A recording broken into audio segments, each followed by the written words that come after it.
Welcome to In the Cut, the show that gets you up close and personal with BN and our community.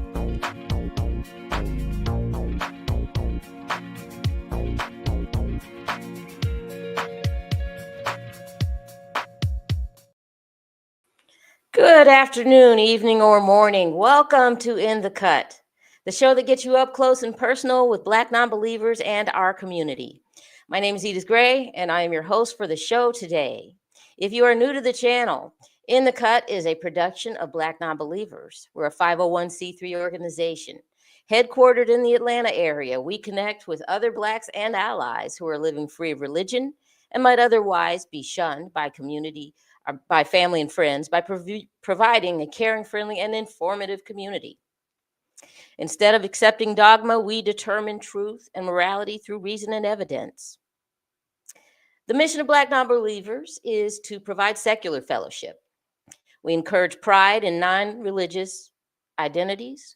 We educate the public on the history and current state of non-belief in the Black community. We nurture and support non-believers in coming out. We organize events and charitable causes. You can find us at BlackNonbelievers.org.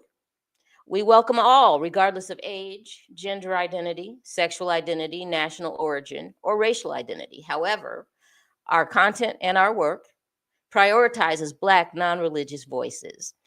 At this time, I want to welcome founder and president of Black Non-Believers, Mandisa Thomas, to the show. Hey!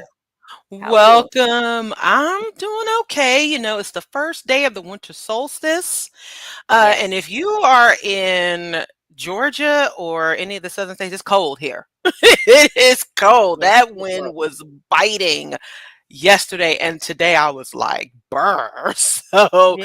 you know, of course, with the change in seasons, we encourage everyone to be careful, stay safe, try to layer up if you can. For me, I can only layer up so much because then, you know, I start getting hot. So, you know, it's always weird, but you know, we definitely want to, you know, just be mindful to continue to take care of ourselves during this winter season. You know, the allergies are still, you know, they're still rampant. The air gets dry, and so it's time for the humidifiers and, you know, and turn on the heat and such. So, you know, definitely keeping that in mind. So, and also we are still in our end of year season for fundraising, and we are encouraging everyone, if you can, to support BN's work. This has been a fantastic year, and we'll get into that more with our special co-host in just a few moments. But I really want to thank each and every one of you who has tuned in all year, to our new subscribers, to our, you know, to those who have supported us throughout all this time. And we encourage you to continue to do so, because we have some really, really amazing things on the horizon. I'm just going to say that for right now. But you know, we're definitely looking forward to bringing you more in 2025. 2025 is going to be a very interesting year, to say the least, for a lot of us. And so we definitely, as a community and as an organization, we want to make sure that you are aware of what's going on, that we are as prepared as possible, and that we are rolling up our sleeves and doing what we need to do. And just on a note, you know, for those of us who are tuned into like the federal sphere, there are many folks we know and who are close to us who work for the federal government. And so recently, you know, in the news, of course, there was a threat of a government shutdown. You know, for those of you who aren't aware of what that is when Congress and the legislative branches and the president, when they cannot reach an agreement on spending on a fiscal budget, on a budget for the fiscal year, and they can't agree, then basically the majority of the federal government stops running. And that means that there is an interruption in services. There is an interruption in so many things because there's no budget in place. And so we know that there are folks who are with the incoming administration who were looking to try to force a shutdown, which would have impacted millions of people, including federal employees and also people who benefit from federal services. And so luckily there was a shutdown averted last night. And part of that is because there were actually some Republican Congress people who stood up to folks in the incoming administration. Um, and what's interesting about that is we spoke about Project 2025 before, how dangerous it will be, especially for people of color.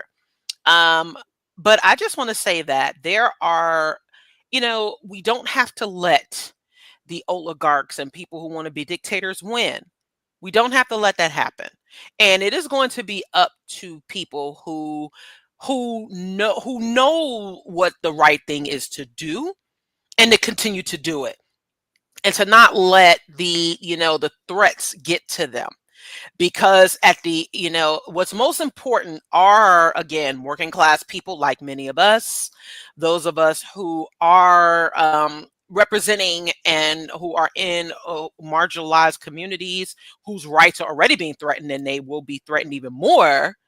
And so it's important for us to continue to contact our elected representatives, speak up as community members, get involved, and let folks know that you're not going to stand for it. And so it really, really will take the people, even though at times it seems like an insurmountable task. We want to make sure that we are remaining vigilant, staying aware, talking to our folks, keep, letting staying informed about what is going on. So we definitely want to make sure that we do this and continue to call that stuff out when we see it, because it's going to be very, very important. So, Edith, do you have anything you want to add to that before we welcome our special guest host?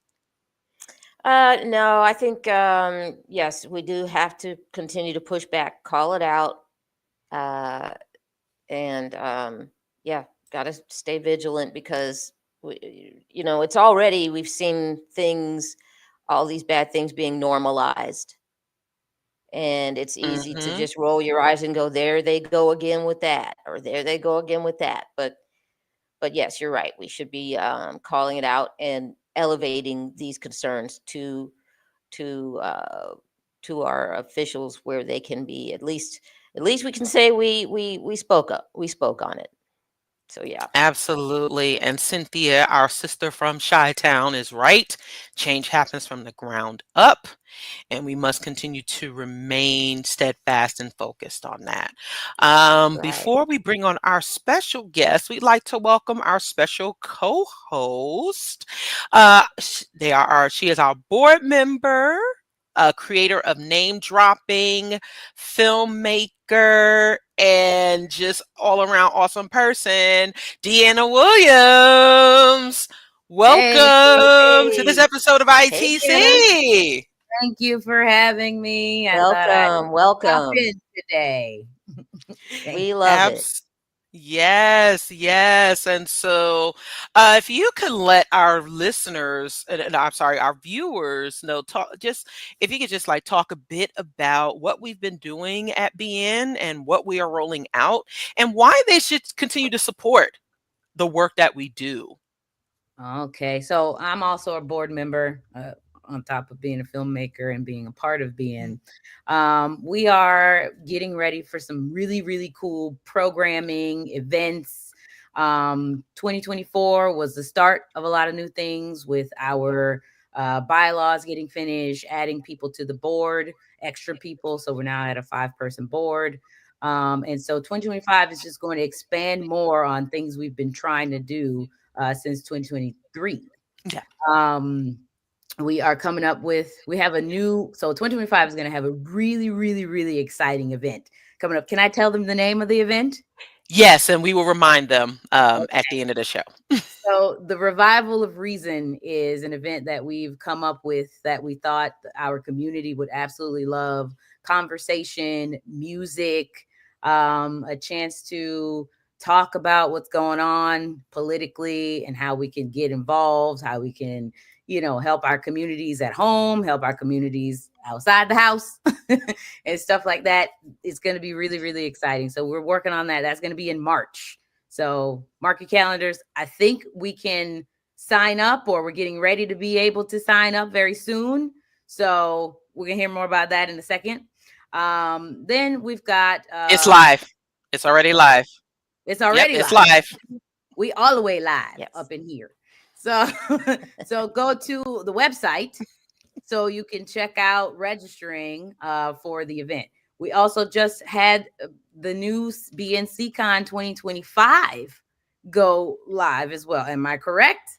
It just went live as well. So That is this correct. the last BNCCon was really, really excellent to me. I guess I've been on, that was my third one, and I've seen the progression, Mhm. and it's just getting better and better every time when it comes to bonding, when it comes to going to a new place, when it comes to the speakers and the things we're talking about within the sessions. So that's always a lot of fun, something different other than your regular normal convention that is probably in a hotel. No, I'm not knocking the hotel conventions, but when you got a cruise ship, you got the casino, and you got, the slide, and you got the pool. That's a little bit different. So it hits different, and it's great. It's awesome. So that was awesome, and we got that already live for the 2025 year. We are, still having our scholarship. We're talking about doing a foundation in the name of being members that have passed. We are going to be putting together, it's already together, we're just trying to make it go live, our membership tiers, so people can be official members of BN, so we can continue to do the work that we do, because volunteering and helping out is wonderful, and we need that. But everybody in this world, and including the people watching this, know that money makes the world go round. So if we want to see things actually happen in our communities and do stuff, we also need money. We need donations. And a part of being a member, some of those funds go to programming, go to helping the community. So we need this. And I think having a little official card is fun. And having discounts on events and stuff, that's cool. Have discounts on the merch. Always got to talk about the merch. That's always cool too. So we just got a lot of fun stuff. And this community is awesome. A lot of us, I don't want, we be in the white communities because we just have no other choice. I mean, they're everywhere. But like, we don't get to be with each other as often. And so that's why this group is so special to me, because like many of us, we thought we were the only ones. We were like, oh, we're the only non-believers in the world. And that happened for me. I'm friends with a lot of Hispanic people, a lot of white people. And I was like, I'm the only one. You guys won't understand me because you're not Black. I literally said that to my friend. And he said, girl, get your life together. There's this lady named Mandisa on the internet. You need to call her. And so it's good to have this community is what I'm trying to say. So I'm done talking. I'm gonna let you guys go. It's good. It's good. Yes. And so before we start the show, yes, thank you for that, Deanna. And look at where we are now, right? So, it's very, very, we're still, on the grand scheme of things, a small and very intimate organization. And so we really do work together, and we have so much fun doing it. And I really appreciate Edith being a part of the in the Cut family now. It has been fantastic. Again, yes, we all had a wonderful time at SeaCon, and we are looking forward to next year. We're gonna have a more detailed announcement later on as we close. And yes, you can donate via PayPal, via Cash App, via Zelle. All of that information is on our website. So please, please, please do show your support. And yes, our channel was monetized this year, so you can drop us a super chat through this live stream. So yes, absolutely. Please do support the work we do. It is extremely important. And we also want to continue to feature our special guests on the show because, there's so much activism and so many things out there. So many people out there doing some amazing work, and we want you all to know about them. And so from there, I will stop there, and Deanna and Edith are going to be the primaries for the show. And so I will be in the back and coming in and out. So take it away, y'all. All right. Well, so now it is our pleasure to introduce our special guest, Maegan Philmore. Maegan is a director, producer, and activist based in Inglewood, California. She owns Hudson Fillmore, a production company dedicated to creating stories that challenge Hollywood's exclusion, much like Angela Davis challenges the prison industrial complex.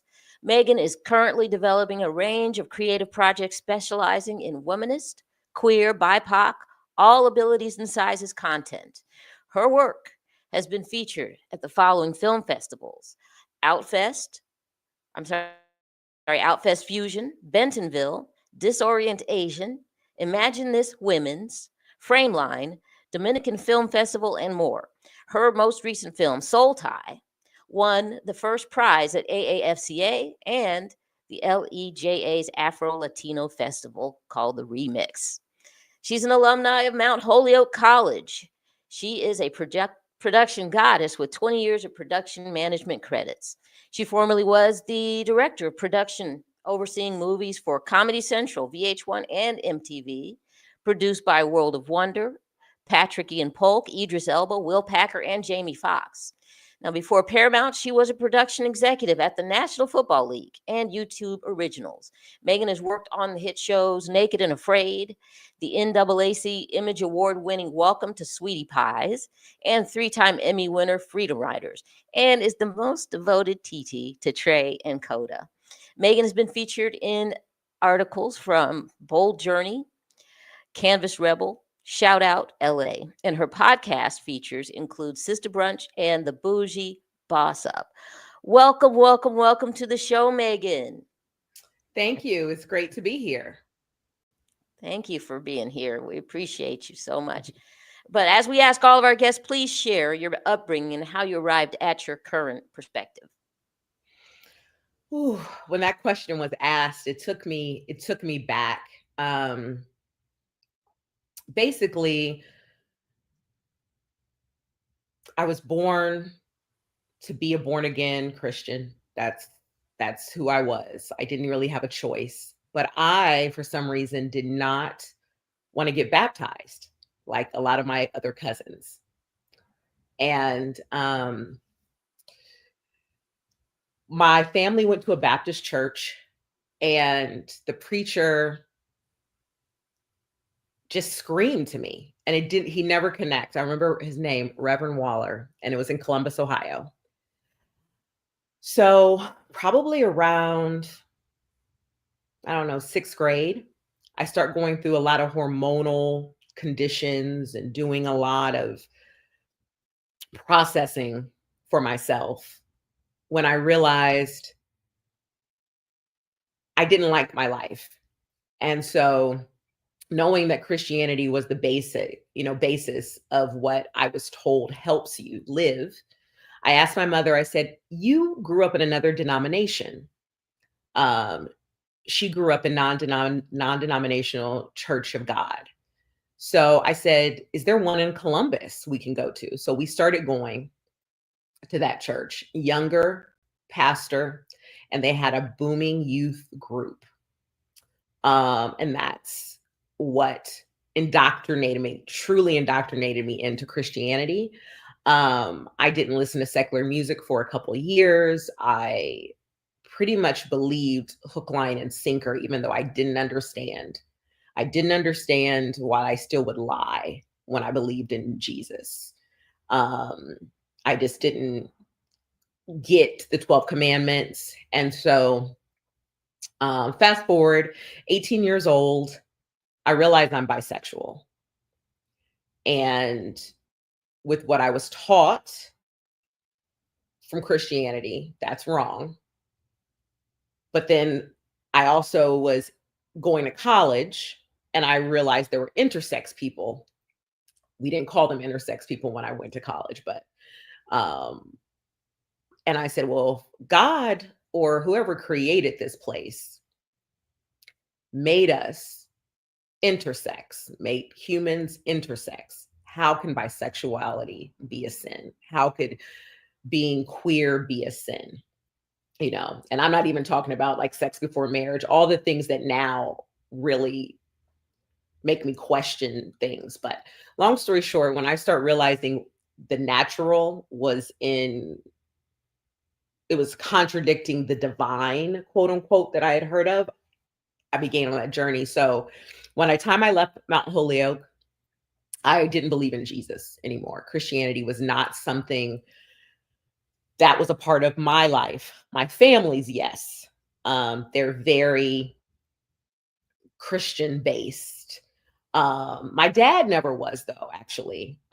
Never really was. But so I kind of thought about the world like a deist. Didn't have the language for it, but I was like, God made the world, but God left. I never thought God was like a Zeus god who would come down and move us at that point. You know, that had passed.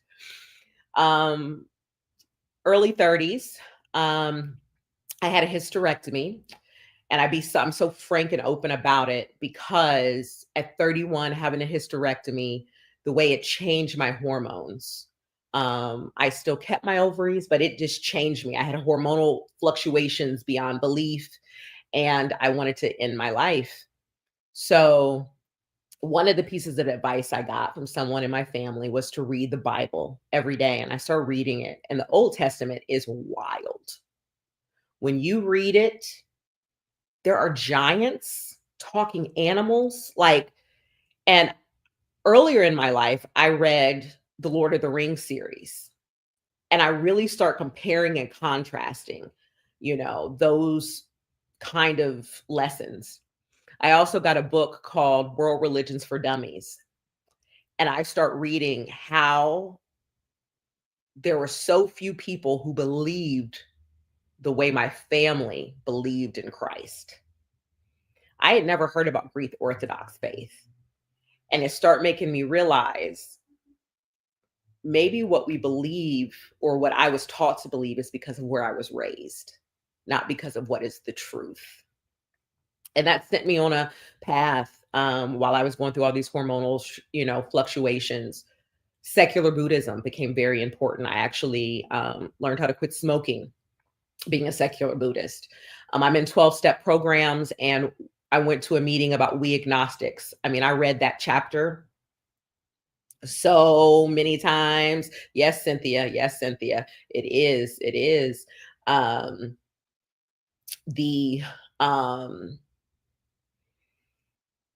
That we agnostics chapter that's trying to convert you to believe in something supernatural, it never made sense to me. So I went to a meeting about we agnostics, and a guy got up there and said, I don't know why I was asked to lead. I am an atheist. And soon as he said it, it was like freedom. I was like, that's what I am. That's what I am. I don't believe in anything supernatural, and I'm okay with that, So long story short, that is how I got to this place. My current perspective is just because my whole brain needs something higher to believe in. And for a long time, I would think of like my higher self, like where I want to go. But I started when I really got into like science. Again, I went to math and science school. I placed third in Ohio State Science Fair when I was a junior in high school. So I do understand it. But when I start getting back into especially this shift of learning the evolution was real, long story short, I believe that dark matter, because nobody knows what that is. I literally am like, okay, no one knows what dark matter is. That's when I am alone and I don't know what to do, I'm like, dark matter is holding my feet on the ground with gravity. It's holding the planet in place. And that's all I know. I do not believe in an afterlife. I don't I just believe in the here and now. And that's why political activism is so important to me. And yeah, I hope I summarized that well enough, because it's a very long journey, but got to do it in a short amount of time. Yes, thank you for that. Deanna, did you want to jump in Yeah, anywhere here? that was great. So before I get into the next question, I wanted to ask you something about, you said you realized that you were bi at 18, right? So my non-belief comes from my being LGBTQ. And I wanted to ask you, did you experience sort of it seems like it, but I wanted you maybe to elaborate on the fact that that sort of can bring you to like non-belief and atheism. Correct. I think it can, if you are a person trying to put yourself in Christianity. You know, like I was trying to make myself fit, and I was like, Right. why can the woman who has 10 kids by 10 different men still be able to be in the choir? But then they're telling me if I'm gay, I can't be. I was like, there's a selection of sin, and that's when it started becoming man-made, right? It started to unravel for me. And then when, as I said, I learned about intersex people, and I was like, oh no, this is natural. And it, you know, and one thing I did to help me bridge out, because I went to college in Western Massachusetts, I went to white churches, because the Black churches, it was so hard for me coming from Ohio. And then there was one in Western Mass area it was mixed, but they were so homophobic, where I was like, when I went to, I forget the name of that church in Springfield, Massachusetts, but I went, and they didn't even talk about homosexuality at all, because there's a very large group of lesbians that live in South Hampton. So it wasn't something brought up in that day. So yeah, it most definitely was the first thing that peeled away faith. It's what peeled away Jesus. That's how I knew Christianity for Maegan's life. And I actually had a therapist who said, well, if you believe in God, why do you think God would make you, full of sin? And she was a Black woman that my aunt sent me to. And it just changed my life. And I said, let me stop going to church. And that is what, was the beginning of it. Yep. Same here. I knew I was gay when I was like, I could say I was gay when I was like 12. And I was Catholic. So it always seemed like the priest was talking right to me. Deanna, you are gay and you are going to hell. And I was like, I'm a good person. I don't need to be here, because I love myself and I love me. So I was like, I don't want to go no more. And ever since then, I was kind of like, this is bogus, because they would be nicer to me if this was the right thing that we should be doing. So that's what kind of deconstructed me very early. And I'm happy that the gayness came out quick, so I could just end this part, so I could just be freer. Like you said, atheism is freedom. And that is something that religious people, they don't really understand how free you feel. They're like, why would you want to do that? But it's like, bro, I am so free. So yes, thank you, LGBTQ. Okay, I'm gonna go to our next question. What inspired you to create your own film production company? And has it been successful in fostering your activism and the stories that you want to share? I don't know if it's me, but I can be heard. Could someone let me know in the chat if I'm heard? So I hear you. Okay, cool. Yeah. Great. Well, when I started growing in credits, and then at George Floyd happened, I start making a lot more money. And when I worked at networks, when I was working at networks, I got to see what people who freelanced made. And basically, they use themselves as the production company, because they're the boots on the ground producers. Black Film Space introduced me to my attorney.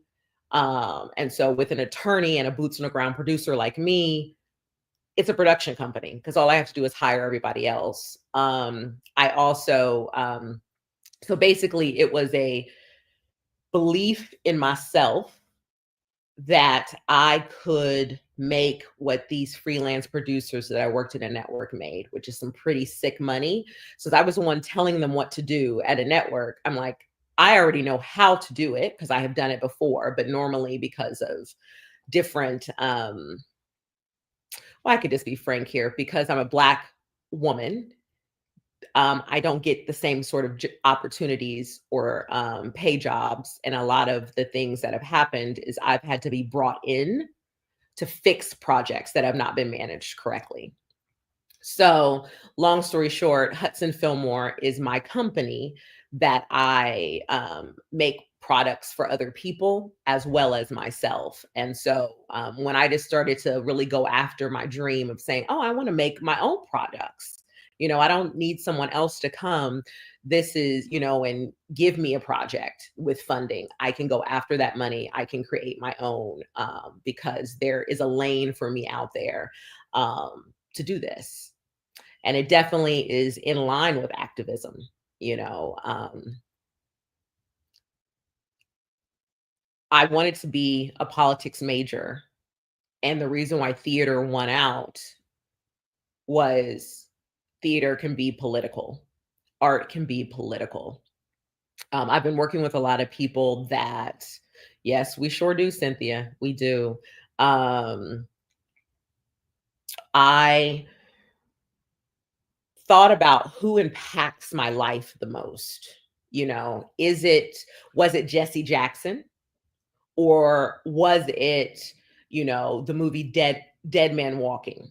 You know, Dead Man Walking changed the way I thought about the death penalty, you know, and that was something I wanted to be able to do because I do know that media definitely impacts how people view things. You know, I remember I was scared of New York City before I moved there because everything I saw on TV was crime, people getting mugged in New York City. Only people I know that have been mugged, and I'm not saying that people of color don't get mugged, have been white people when I lived there. And it's because, you know what I mean? Like it was not people like me. There are robberies, there are crimes, but it was when I, you know, I had to actually live in a place to understand it because the way it's shown on TV is totally different. And I understand the power of media. So that's why. Yeah, I definitely think we need more filmmakers like you, like me, to bring the truth to the screen. I mean, you know, while Hollywood is just so white and male that, you know, these are the only perspectives that we're getting, and they you know, there's universal truths, but then there are cultural truths, and there are things that we don't talk about that I think could change how people view things. Like you said, you know, Dead Man Walking changed how you viewed the death penalty. Well, I've had a list of films that's changed how I viewed stuff as well. And I just think that we need more of that. We need the truth, and we need, you know, queer storytellers, people who are going to tell those actual stories. So bravo to you for going to I'm going to do it. Bravo. You know, a lot of people can't do that. And so, you know, that's good. But then if you can, and Thank you, Michaela. Candace Kane. Sorry, you got to Deanna. do it. No, you're good. You just got to do it. And so I'm super proud that you've been able to do it. Yes. Yeah. I like that you inspired yourself. Basically, it's kind of the thing that happens when you realize that there's not any other supreme power that's going to propel you to where you want to be. Then you realize that you do have some intrinsic power to create the life that you want. So no, it's very, very true. It's very, very true. I also wanted to just highlight this about the importance of media and activism. From Archie Bunker to Will and Grace, gay people got more rights and notoriety. And it's been proven, Joe Biden actually messed up and said on 60 Minutes that he liked Will on Will and Grace. That made Obama flip his stance. That's huge impact, right? Like it's a huge impact on what has happened since. So that when 2025, January 20th, Martin Luther King Day, which is so wild. It's so wild that he's going to be inaugurated on that day. But anyway, we have all these years of people being in power and being visible because, Sleepy Joe said, I like Will and Grace. You know what I'm saying? Mr. Catholic said, I like Will and Grace. And it's beautiful. You know what I'm saying? I mean, we can also be Catholic and like Will and Grace. So correct. you can like Will and Grace. And it's so funny. I didn't even like the show, but it impacted my life. You know what I mean? I can marry who I want to. And it's a direct connection. I don't think the Will and Grace creators, that was their intention, but it benefited so much. So that's just the power of that portion of activism with all the other activists around too. But it's until we can have total freedom, we need to keep making this kind of content so we can keep flipping minds. Yes. So I'm going to go on. So you recently won an award for your work. Please share what it was and how impactful it has been for you. Can you tell us a little bit about that award? Yes, the organization's names are so long. So it's the African American Film Critics Association. They worked in tandem with the Latin Entertainment Journalists Association to really highlight Afro-Latina films. And they did it because there's such a, mystery. There's such a representation of Afro-Latino people. And they called it the Remix because the first festival they did virtually because of a hurricane. So when they did the Remix, I won first prize. And I was really shocked because my movie had not made it into a lot of festivals. I think we've made it into 6, now 7. But I've applied to probably like 40, and some I have been in before with other films, and I thought I was going to get in, but I did not. And so to win first prize, where second prize, it was great movie. I've been able to connect with the filmmaker. It was funded by Netflix, where my movie was funded by my friend's love, me getting a second job, and just wanting to tell this story about a Black woman with a different heritage of mine and how she's kind of in the shadows, but then also highlight how COVID just was very divisive when it came to political activism, the exploitation of Black suffering, and the impact is huge to be seen. I was able to go to the festival and meet the people that decided. There was a jury who weeded through people, weeded through films, and then the people who actually finalized the vote was wonderful to hear from their voices. Like, your film's so good, it really resonated to me. And there were a lot of Black women who were single, child free, I'm just very great that they saw a sex positive image, a plus size woman, and they were able to resonate with it. They were actually able to go back through the trauma of COVID, which I really wanted people to experience a little bit, just to remember what it was, because the way we are now is directly connected to what happened to us, right? Yeah.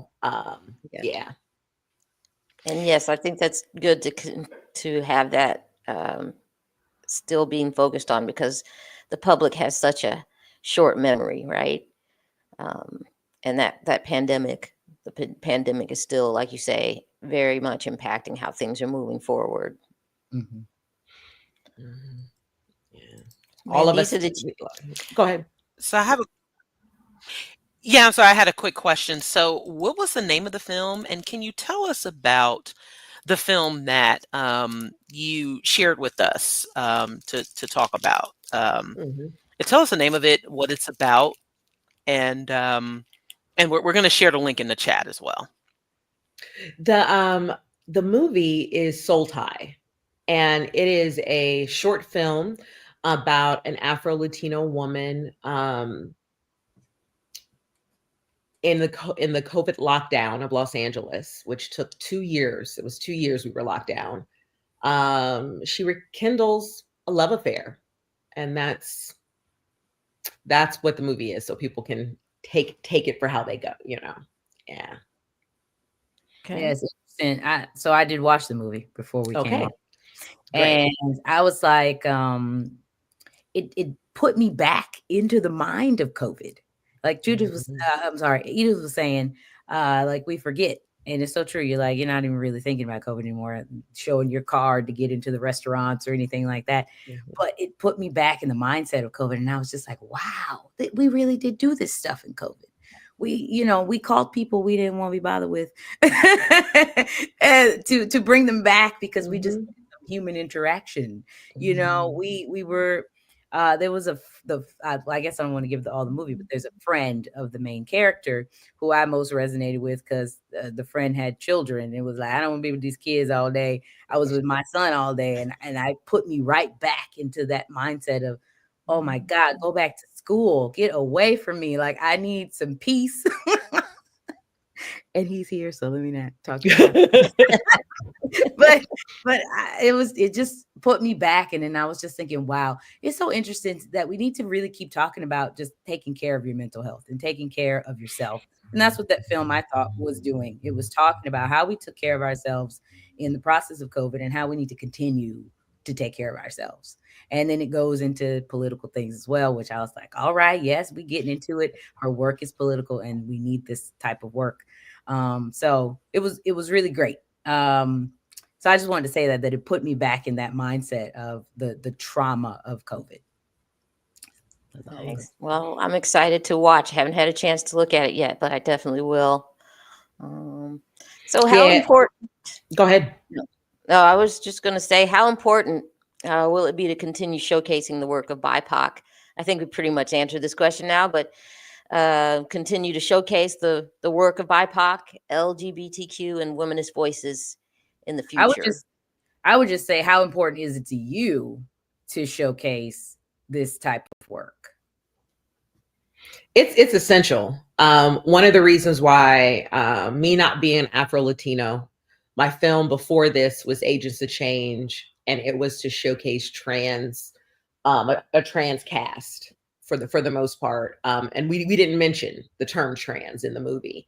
White men do it all the time. White men are able to make a movie about anything they want. And it's the truth. Right. There's, it's the truth. No I believe asked. Yes. I believe at all. Even if they didn't experience this or have no connection to this at all, they don't have a consultant or anything that's on board with the project to help them be more authentic. They don't. They just pop in. I'm doing this thing. Give me money. They get the money and then they go. Okay, I'm sorry. No. It's the truth. But everyone knows that in the United States, who gets things done, who sets the culture, it's Black women. Mm-hmm. And that is something, I was like, we have an Ava DuVernay, we have a Gina, we have, there's just Casey. Like, I can just list Black women who make stories with Black people in them. And when I say that, basically it's their lives, like Issa Rae, Insecure, her life. I love that. I love the show. I watched it 3 times, right? I even live in Inglewood, California. I'm here for it. Sex positive, different types. There's even a plus size Black woman in it. but I want to reach other cultures and say you're seen, right? And what really got me into it, and the reason why I think it's essential. My first documentary that someone asked me to direct, first one I got paid to direct and produce, was about a Chinese American dominatrix who married her ex-client, right? So it was a documentary.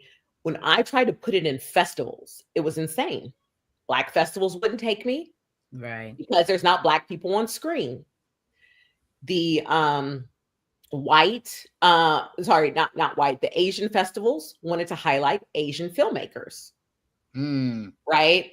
And I was like, I'll do an Afro-Latino film because, I mean, but it's been hard. There was a question in the chat too about if people think that I didn't get in because of my orientation. I actually think because, one, I talk about things people don't want to talk about.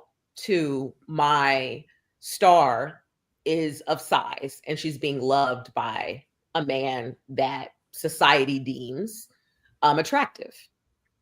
Right. My current boyfriend looks like that, and I'm not as shapely as Aldahisa. I'm more, like an apple, but that's the actress. But long story short, I very rarely have lonely bed nights. And when you leave coast or you leave LA and New York, the relationship of body size that like I see is similar to that. The man may be not as built, but it's very common. And I wanted to show it, when I had an afro, men loved it. It was very important to me to just show our beauty. So for me, I think it's essential. When I was at the Dominican Film Festival, so many people told me, because I was the only non-Dominican filmmaker, meaning director in the whole entire competition. And they let me in because they said, I'm so glad you wanted to highlight the existence of people because we're all the same. I mean, literally, if you would have saw them dressed up in their fedora hats with their suits to the festival up in Harlem, you could have instantly switched it to the Apollo. Just with Spanish, right? Like we're so much the same, and they just want to divide us. Also in the DR, you couldn't say you were Black.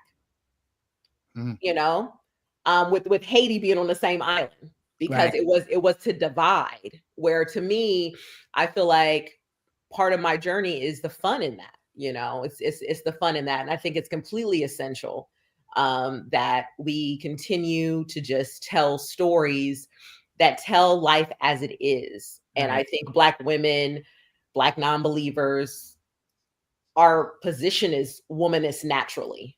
And just to keep doing that in every area of society that we can do. I'm just grateful that, it seems like I'll be able to do another one. And my next project is going to be about a white teacher that is teaching Black history in Florida. That's going to be the next one that I tackle, because I've learned a lot from this film, but that'll be my next directing project.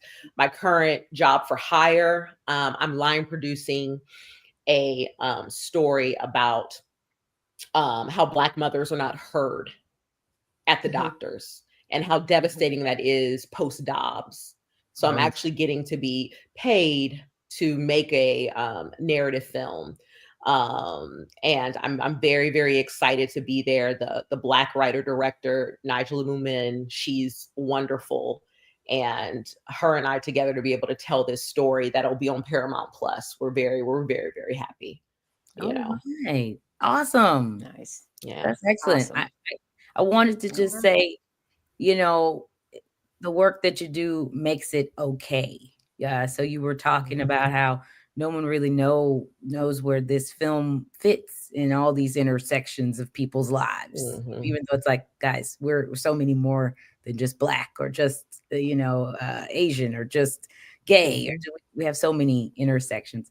But the thing is that it makes it okay when we make these types of films, because I made a movie about a stud and a stud together, and in the gay community and the lesbian community, that's like, weird, gross. I don't know what your take is, but a lot of people have negative opinions on it. And so I just was putting people that I knew dated together. I was just telling the truth. And then all these conversations started popping up around that part of the film. And I thought, whoa. So what this did was it made it okay. This is another way to show people, hey, this thing that is weird to you or new to you, it's okay. So the dominatrix movie that you did, this is okay. There are people who look like this, who do this. It is okay. And the more we have that, the more we normalize it, the better we're all going to be. So I just want to throw that out. Thank you very much. I want to see your films too. Okay, girl, when we get off this, okay. Yeah, the thing I'm getting out of this, and I guess it's a really 30,000 foot level, is we're talking about diversity in who and how we love, diversity in in all spectrums of who we are, Black women, Latino women, whatever. So that's the word for me coming out of this, is diversity in what you're putting on the screen. So it's much appreciated, Maegan. All right. How about you, Mandisa? Oh, I think you're muted. Oh, she sure is. I'm talking all over. She's just talking away. Yep, she's going for it.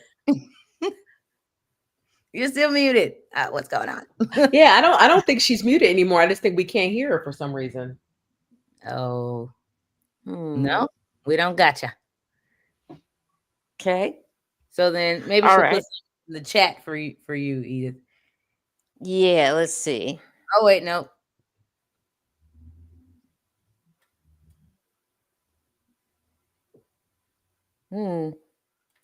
Nope, not yet. Well, Mandisa, we'll have to. Yep, she's working on it. Well, I was gonna say, I was living in LA too recently, and then the writer's strike hit, and I had to leave because I didn't have any jobs. So I'm in North Carolina right now. But yeah, I miss LA. I don't miss the traffic.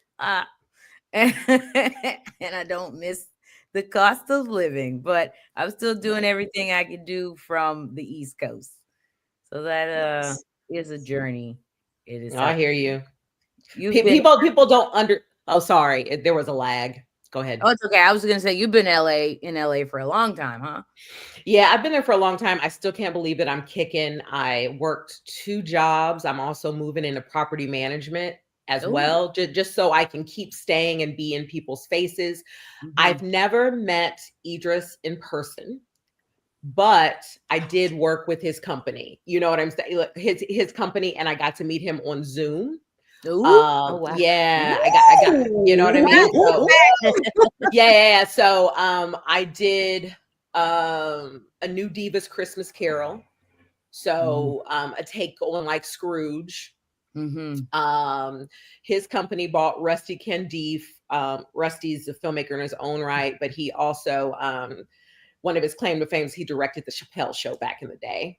And Tales from the Hood. Yes. Tales from the Hood. That's his movie.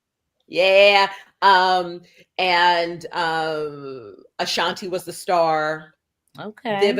Vivica Fox, Robin Givens, Mel B. I was very integral. I was the executive in charge of production who, we had a great shoot up in Ottawa, Canada, which you wouldn't believe is what it is. So yeah, that was a highlight in my career, That's awesome. That's super cool. Oh, that is just so amazing. I am so happy to hear that. We got another celebrity. This is awesome. Not yet. I'm hoping to partner up with people. I'm working with Kaleido Collective. Deanna, I will tell you all about it. Is a group of queer television professionals who are trying to do what like Black House or Gold House does for filmmakers, where they can pull all of their resources so that we can make content and own it. Right. So that's what we're doing. So I'll definitely let you know when the membership ride comes. I also just wanted to speak, since I got to speak on Black Non-Believers in the Cut podcast. Mandisa is the one who told me about Contradiction, the movie. And I have never stopped telling people. I have never stopped telling people. I'm like, y'all need to know. Y'all need to watch it, you know, and even some of my Christian family members. Yeah, because it is so integral. Like it's just so, like, you know, like my brother, he even mentioned yesterday. He's like, Maegan, what do you think about aliens? I said, well, number one, I think it's so crazy that Trump had everybody so wild and COVID that nobody cared that they told us there's extraterrestrials that's been here and we didn't care. And I said, for me, it shows that God didn't make this place special. So people's religious stuff but that's why it's not more commonplace, you know? And so, you know, just talking to my brother, and my brother, he was like, I can't believe you're an atheist like Dad, you know? Ooh, like Dad. You know, but when we're talking, I was just like, I think you kind of are too. You just don't want to admit to it because what's attached, right? Right. But I just wanted to bring back home contradiction is so important. If I was on my computer, I would drop a link, but I'm trying to be professional for y'all. Right. To be on this podcast. I'm trying not to multitask. You can find it on our website under recommended reading and viewing. It is a resource. So just go to our website and find it. It is there. Yes. Okay. Yeah. Yeah. Oh my gosh. This was so fantastic. Did y'all have any other questions for Maegan?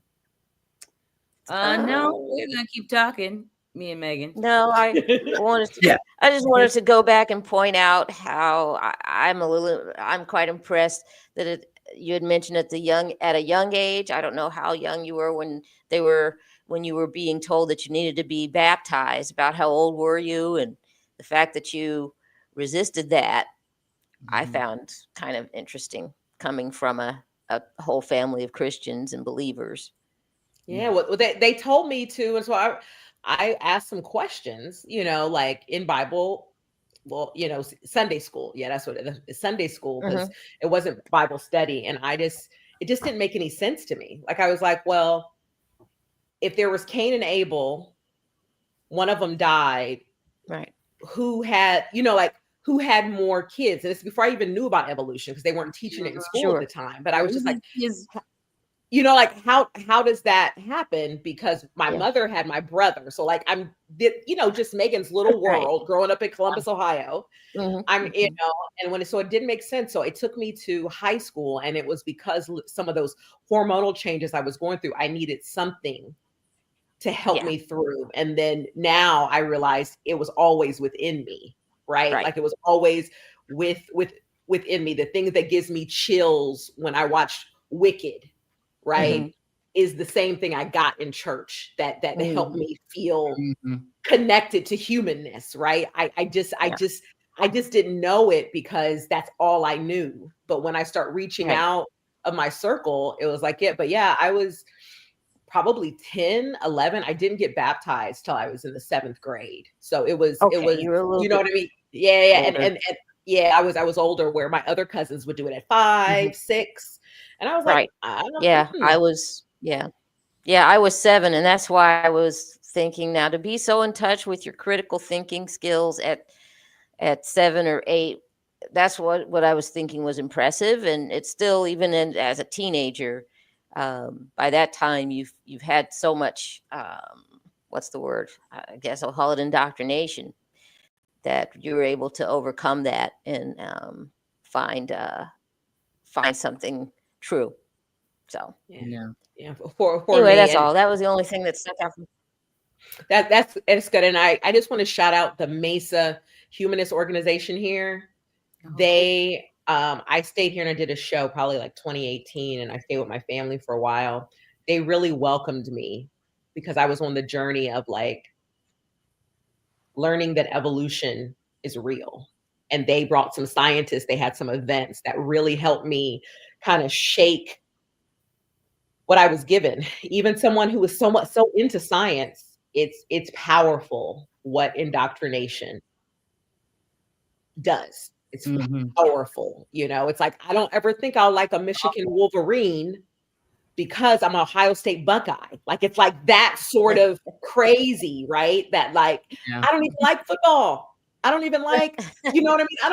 I'm not a big sports person, but I know those schools. I didn't go to Ohio State, but I was born there, how it affects. And I always try to explain that when people want to ask me about, how would you step away from faith? How could you, and I would explain to them. I was just like, these are the things that happen when you're coming of age. It's like, because when you talk about critical thinking, I was the one little kid that would be like, America, it probably isn't the best place on the planet, but that's what we were told growing up.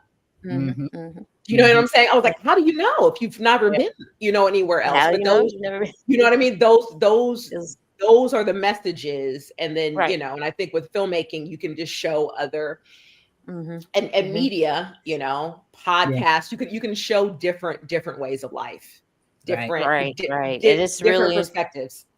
Yes, and so again, the work you're doing is helping open up or burst these information bubbles that a lot of us find ourselves in, and that's really important to make sure that I would say that the American public is in an information bubble, and we're uninformed about how uninformed we are. Right. A lot of times. And so again, that's we're gonna uplift your work in helping us to become more informed. Yeah. But yeah. So I just want to thank you so much for being our guest today, Maegan. You can check out her website and follow her on Instagram at Hudson Philmore. Thank you so much. Did y'all have any other questions for I'm Maegan good. today? We'll let Maegan get on with the rest of her day, and I will make sure that you and Deanna stay in touch. We'll all be in touch. So absolutely, thank you once again, Maegan. Thank you, Maegan. Thank you. All right. Thank you for keeping the organization going. Thank you. Thank you. That was great. Wow, she was a delight. That was a good conversation. Absolutely. Yeah. And So thank we you, are Deanna. Yes, for being our guest host. Woohoo! Yeah. Thank you for having me. Yes, appreciate it. Yep. So now we've got some. I wanted to say something before you guys kick me off. You're staying with us for the rest of the show. Okay. You're here for the rest of the show. Okay, I was just gonna say some promotional things, like just asking the people to go ahead and if you're off during this holiday season, why not go through BN's YouTube page and rewatch or watch everything you've missed? Because those things go to our numbers, they go to our algorithms, and they give us more donations, give us more power to do more things. And also, it'd be great if you write in the chat. That also goes into the algorithm. Algorithms say a little something in the chat, letting YouTube know that you like the content and you want more of it. So that's all I was going to say. Well, those are good things to point out. Yes. And thank you. Thank you. So we've got some upcoming events right around the corner, actually, like tomorrow. Sunday, December 22nd, there's going to be a pre-Xmas virtual watch party and wind down featuring Coming to America. The film with Eddie Murphy and Arsenio Hall. That's a great movie. So we'll be meeting or Coming actually to America, is it online? yes. Okay. 2 p.m. Yes, Eastern, it's a virtual watch party. Virtual watch party. Yes. All right. And then Wednesday, December 25th, Atlanta, Georgia. We're going to be bowling on the holiday at Midtown Bowl. It's going to be at 5 p.m. Eastern. All area visitors and groups are welcome. You can learn about this event, more about this event at Black Nonbelievers on Meetup Black Nonbelievers. And then Sunday, December 29th in Detroit, Michigan, there's going to be an online meeting at 2 p.m. And you can find information about this meeting at Meetup as well. So mark your calendars for that if you're in Detroit. Then a little further down the calendar, we've got Sunday, March 16th, 2025 in Detroit. There's going to be a night of ballet with your Bean family. And that's going to be featuring the world famous Alan Ailey Dance Ensemble at the Detroit Opera House at 2 p.m. Eastern Standard Time. You'll need to RSVP with Kelly. Hey, Kelly, ASAP. As soon as possible, because tickets will go pretty quickly for this one. More details can be found out about this event on Meetup, Black Nonbelievers, Metro Detroit. And then March 21 through 23, we're going to have the Revival of Reason. It's going to be right here, Oasis Center in Morrow, Georgia. We're going to be featuring Chris Cameron, Candace Gorham, Nikki G., Durante Lamar, Cynthia McDonald, Mandisa Thomas, and more. So we would like you to come to that event. Registration, sponsorship, volunteer opportunities, and hotel group rates are available. You can learn more about this at blacknonbelievers.org/revival of reason 2025. Looking forward to that event as well. And then in November, as we mentioned earlier, November 1st through the 9th, 2025, we're all set for Beyond SeaCon 2025. You can join us on the Carnival Horizon, a state-of-the-art ship which features IMAX movie theater, 12 dining options, sky rides, and more. Now, we're going to be sailing from Miami, Florida. Our ports of call are going to be Ocho Rios, Jamaica, Grand Cayman Island, and Cozumel, Mexico. We've already got some speakers lined up. We've got Leo Igwe, Jasmine Banks, Candace Gorham, Durante Lamar, and Mandisa Thomas, and Deanna Williams. All right, so we're already getting excited about the next time. It was such a great cruise last time, so yes. So our prices are going to start around $750 per person, dual occupancy. We got specialty cabins available as well as single cabins, and pairing assistance. If you're a solo traveler, we can get you paired up with a cabin mate if you want. And so registration is open now. You can get your initial deposits in by January 25th, and then you can book before those rates get any higher. So you can go to BNCCon 2025, and the link will also be in the chat. So we're already off and running for 2025. I like it. Yes, and before we continue, I just want to say that registering through our group gets you access. The entire price includes your cabin fare, port fees, taxes, convention registration, also some onboard credits, and also a welcome amenity and more. So you really are some really great perks for booking through our group for BNCCon, and you will be in for an amazing experience. It was fantastic. We talked about it on the last show, and Deanna and I talked about, we profiled 2023 last year, and it is such a fantastic event. So you don't want to miss it. Yeah, absolutely not. I second that. It's that. The highlight of the year. Yes, definitely. So yeah, now we're still seeking new board members. So Deanna, you can attest to the fact that it is a good thing to be on the board, and if you're enthusiastic and dedicated, somebody like Deanna, and you like having fun while working, we would want you to apply, become a board member at bit.ly/beingboardmember. Yeah, we could always use more people. Yes. So the Godless Gospel Music Project is still looking for singers, particularly tenors. This is a paid opportunity So you can submit your audition today at godlessgospel.org. And as always, we will keep you posted on social media and upcoming shows. Finally, if you're looking for a great gift to give at any time of the year, pick up a copy of Name Dropping. It was created by previous In the Cut guest and new board member Deanna Williams and Jesus Reyna.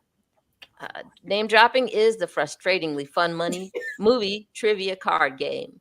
So you can click on the link in the chat to purchase it today. And Deanna is showing is that the box? Yes, love it. I love it. Yeah, that's a fun game for real. I whipped everybody's behind in that game on the cruise, but we won't go into that. Anyway. Now, I'm just saying. We talked about different truths. This is one of those situations. Well, Edith she was on the winning team. I'll tell you that. I'll tell you where she wasn't whipping everybody's butt, but we won't get into that again. Okay. I'm working on it. Anyway, I really do hope it got real playing Name Dropping on the ship. It was getting hype. It was great. People were ready to pull out the knife on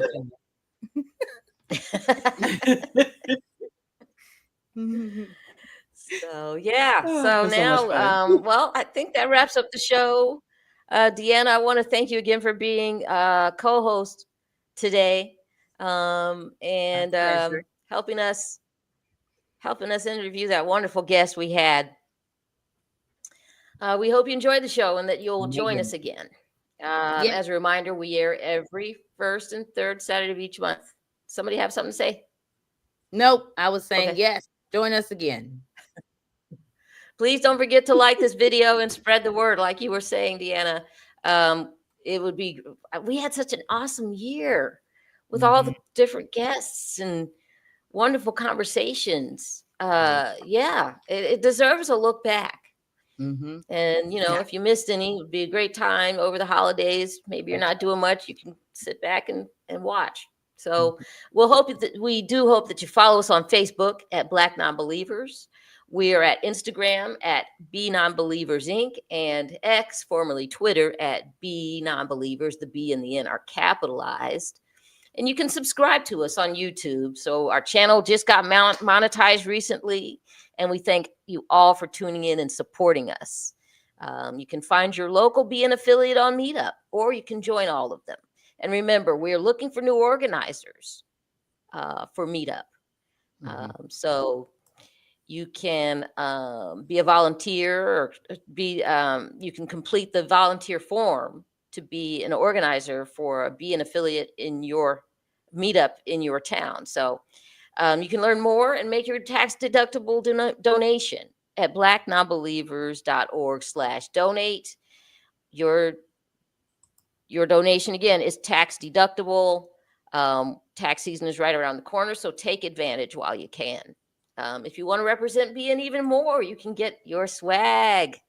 We've got shirts. We've got hoodies. Everybody here, well, I'm wearing let's see, we got the SeaCon t-shirt. We have other conferences hosted by Black Nonbelievers. And then we've got Deanna with the BN hoodie.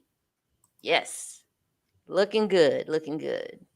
So we also have mugs, shot glasses, and more from our online store. So you can shop there at blacknonbelievers.org/store-2. And so that wraps up the show for the day. Any final words, ladies? Please join us if you would like for the virtual watch party where we will be watching Coming to America. And we will be continuing our watch party movie series. Shout out to Cynthia, who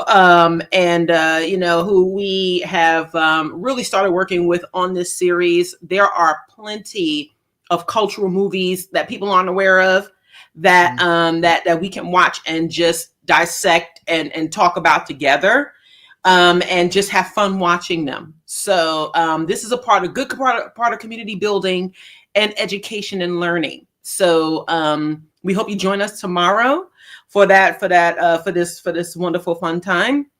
And we hope you all also enjoy the rest of your holiday season, whether you are participating or if you are just taking it easy.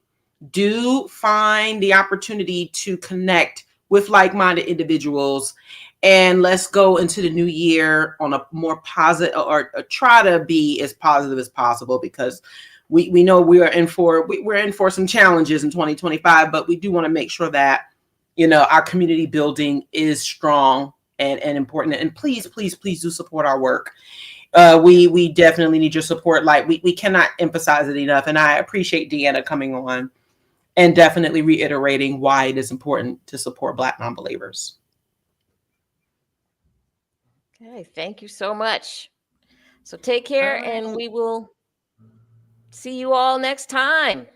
Thank you. All right. Bye-bye, y'all.